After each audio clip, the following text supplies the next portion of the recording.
Welcome to our channel. Today we how to build your study abroad portfolio with College Week Live step by step clearly.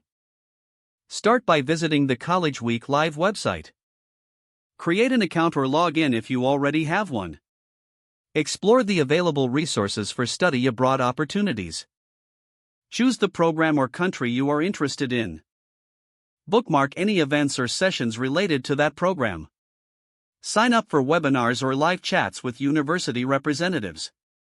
Prepare your resume to include relevant experiences and skills. Highlight any previous travel or international experiences. Gather recommendation letters from teachers or professors. Create a personal statement that reflects your motivations for studying abroad. Attend virtual fairs to connect with universities and gather information. Take notes during each session to keep track of important details. Reach out to other students who have studied abroad for insights. Compile a list of questions to ask during your sessions. Download any brochures or materials provided by the universities. Organize all your research and notes into a digital portfolio. Use your findings to tailor your application materials. Keep track of deadlines for applications and scholarships. Review your portfolio regularly and make updates as needed.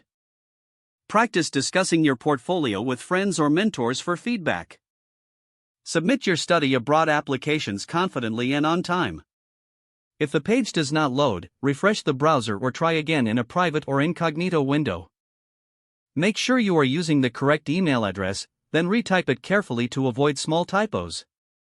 If your password is not accepted, use the reset option and create a new strong password you can remember. Check your spam folder for verification or security emails, then complete any requested confirmation steps. Enable two-factor authentication if available to improve account security and reduce unauthorized access risk.